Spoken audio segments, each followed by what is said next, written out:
Nah, setelah jadi entrepreneur, aku kan tertantang banget ya untuk mengembangkan diriku lebih maksimal.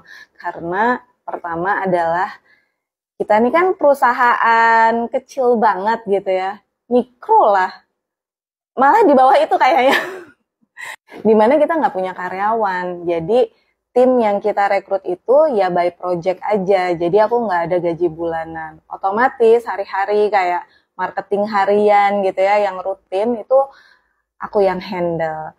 Nah, karena aku yang handle ya otomatis aku harus terus terus berinovasi gitu ya, terus ngikutin perkembangan zaman, fleksibel, adaptif, karena ya skill yang kita punya itu kan zaman dulunya gitu. Walaupun misalkan result kita udah bagus di tempat kita kerja dulu gitu ya. Tapi di era digital ini, kemampuan kita yang offline itu ya bisa dipakai tapi nggak 100%. Jadi kita harus berkolaborasi dan beradaptasi dengan perkembangan teknologi. Biar skillnya makin maksimal. Jadi aku belajar jadi editor juga. Cuman emang dari dulu aku materi training selalu aku bikin kayak kompilasi-kompilasi foto ya. Ya karena dulu memang ilmunya cuma segitu.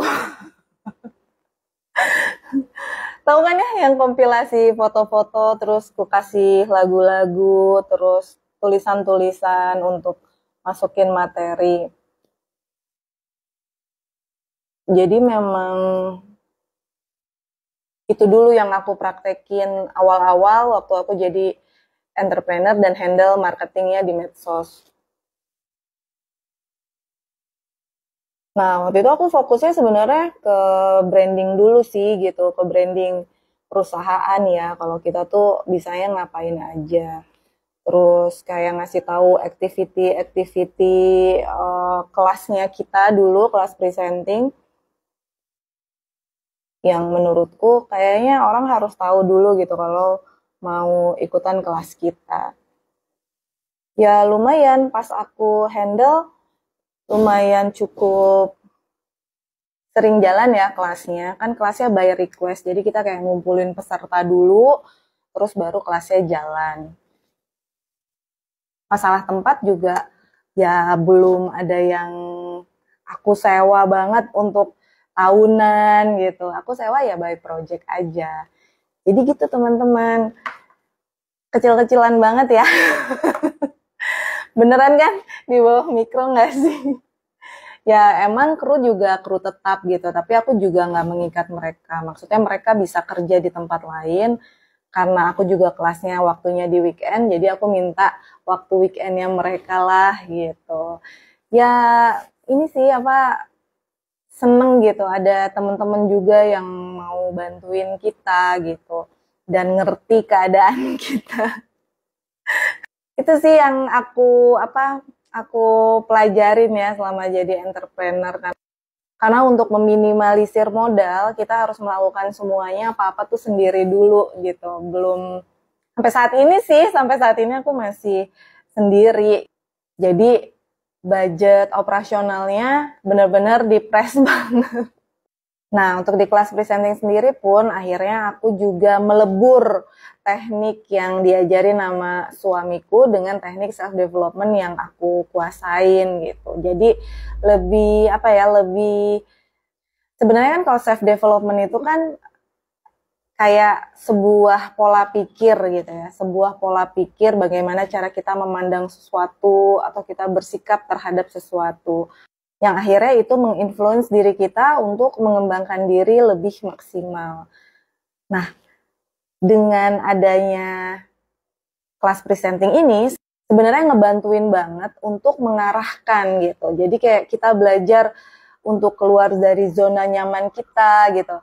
Yang kita biasanya nggak berani, jadi akhirnya berani gitu. Yang kita tadinya nggak bisa berpikir dengan cepat, akhirnya kita bisa berpikir dengan cepat. Nah ini leburan kolaborasi antara teknik presenting dengan self development itu ini banget cocok banget. Cocok banget. Jadi kayak teknik presenting ini pelampiasan self development gitu. gimana kita mengimprove diri kita. Sebenarnya kepake di kehidupan sehari-hari, karena kan presenting is all about communication gitu. Jadi bukan cuman untuk jadi news anchor doang, atau jadi reporter doang, atau sebagai seorang public speaker, tapi kita jadi tahu cara presenting atau cara berkomunikasi dengan orang lain di kehidupan pribadi kita. Dan insya Allah komunikasi kita dengan keluarga sendiri pun gitu, itu akan jauh lebih baik gitu, ketika kita melebur self-development dengan teknik presenting. Jadi, ya ilmunya bisa dipraktekin sehari-hari sih. Karena kalau berhubungan dengan pelatihan ya, kita kan maunya materi kita itu bisa diimplementasikan, bisa masuk ke peserta dengan maksimal gitu. Jadi strategi dari cara kita melatihnya pun juga harus terus dikembangin, nggak bisa kita melakukan metode yang sama bertahun-tahun.